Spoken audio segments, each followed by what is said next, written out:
Nigeria's Nnamdi Azikiwe was eliminated. And when you look at some of these removals and or elimination, they were clearly choreographed. When the leaders were careful to ensure that they were moving to liberate their people, it is now common knowledge that Western agencies orchestrated their removal from office. They invaded our barracks, and at one time it was being said of many African countries that coups were as frequent as breakfast. But the truth and the unfortunate thing that in many of those countries, even breakfast was not that frequent. So that we were never able to settle down. Then, of course, we had leaders who, upon ascending to power in Africa, became demigods. How many of you here will forget Mobutu Sese Seko? How many of you here will forget Jean Bedel Bokassa? How many of you here will forget Samuel Doe? And then we had the emergence of guerrilla movements where people rose against their very own who had used their positions of power to destroy what had been gained over the years. Uganda was not immune. You are victimized by coup d'etats. You are victimized by monster leaders. And then in 1986, you had the NRA, NRM storming into Uganda and acquiring power and subsequently converting itself into a political party, which has continued to reign supreme and to bestride the Ugandan political scene like the fabled Colossus.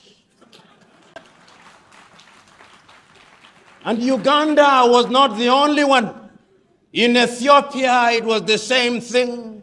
In Zimbabwe, it was the same thing. There is a sense in which there was the realization that in order to change your fortunes, you must do something about it in addition to praying about it. Because prayer without action is simply superstition.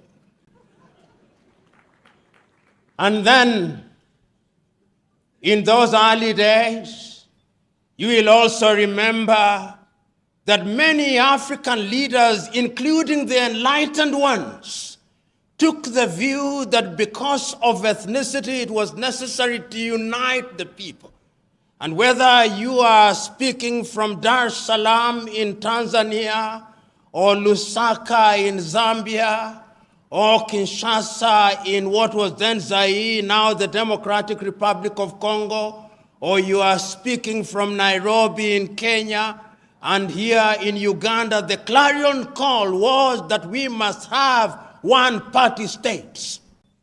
And the justification for one-party states was that we are so disunited, there are so many ethnicities, that if we allow multi-party politics, then what would happen to us is that we would be negatively ethnicized and that we would break our countries, and that therefore, to ensure that there was unity, we needed one umbrella under whose auspices and under whose guidance the people would be united.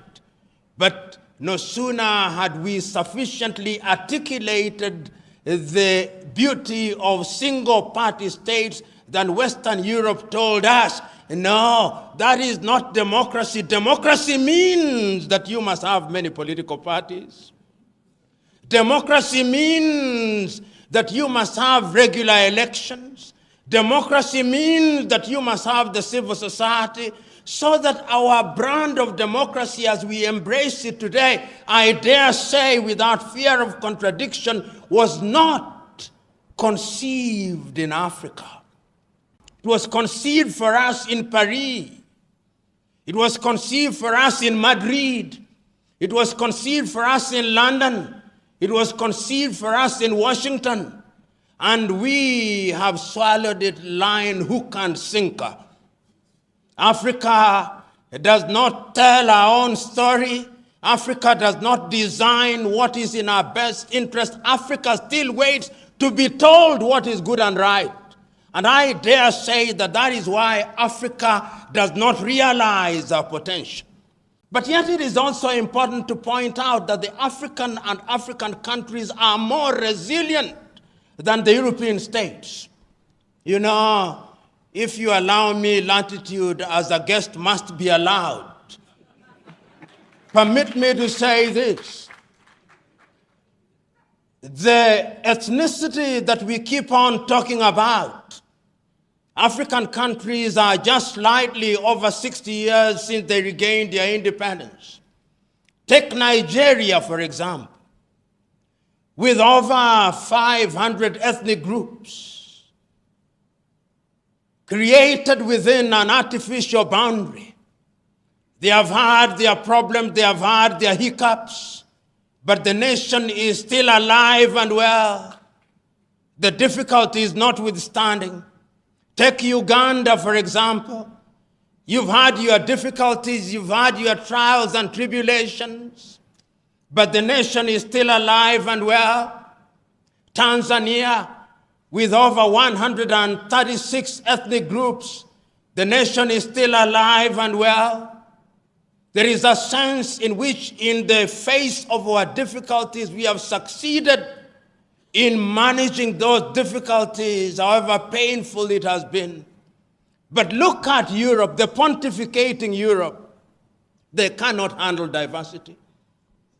They cannot. And it's important to remind ourselves this, if only to energize ourselves. The Europeans have had to fight two major tribal wars. They called them world wars. They were tribal wars. The European tribes were at war with each other in 1914. They may have recruited a few Africans and a few other people, and then they call it World War. Then they had another major tribal war in 1939 through to 1945. They didn't call them tribal wars, they called them world wars. And I want you to look at Europe and the purity of their nation. If you go to Sweden, the nation is almost 90% composed of the Swedes, with a small lapse population, and for that small population, they even have a separate parliament for them. That is how they handle it. You go to Finland, 90% of Finland are the Finns, with small Swedish population. You go to the Netherlands, the same. You go to England or the Great Britain, whether he is great or not, I do not know, but he is the Great Britain. Even there, if you talk to the Scots, they have something to say about the English. If you talk to the Irish, they have something to say. If you talk to the Welsh, they have something to say. Go to Spain, where there are a few more tribes, they had a civil war. Go to Italy, largely the Italians. And you walk across to Eastern Europe, Yugoslavia was united as one nation under Joseph Broz Tito. Did they not produce many countries during our lifetime? The Soviet Union has given birth to many countries. They have gone into ethnic purity. Africa remains the only continent on earth that somehow, having had artificial boundaries imposed on her, saying that we will retain those boundaries and make the best of it, and one need only go to the pronouncements in 1963, the pronouncements of Kwame Nkrumah and Julius Kambarage Nyerere on the inviolability of the boundaries, repeated again in 1964 in Cairo, in Egypt, that if we choose to redraw these boundaries, Africa will be perpetually at conflict, and therefore heavens have given us a lemon. Let us not ask for an orange. Let us make a lemonade unto ourselves. And we are making the lemonade. So today, to go back to our subject, in 1989, the Soviet Union collapses. So the world is no longer bipolar. The world is unipolar. The conceptual West has won the day. So Africa must now begin to identify how to behave. We are not ready. We are told that we must democratize. And democratization means that we must have new constitutions. So Uganda has a constitution in 1995. So Ethiopia has a constitution in 1984. So Malawi has a constitution. So Nigeria has a constitution in 1979.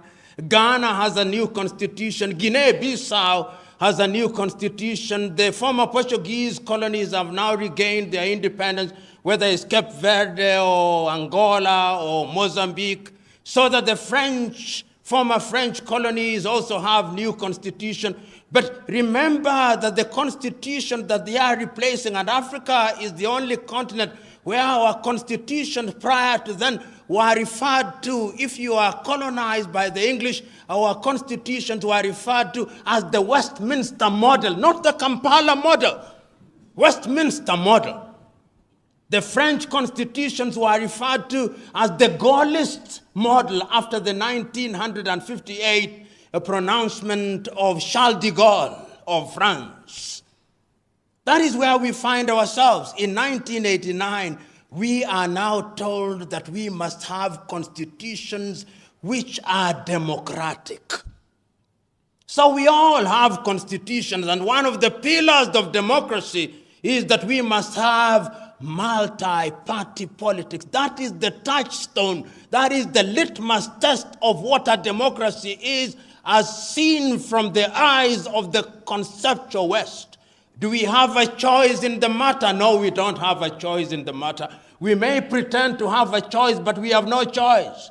Because Big Brother, World Bank, and IMF are breathing down us and telling us, you either do this or we do you.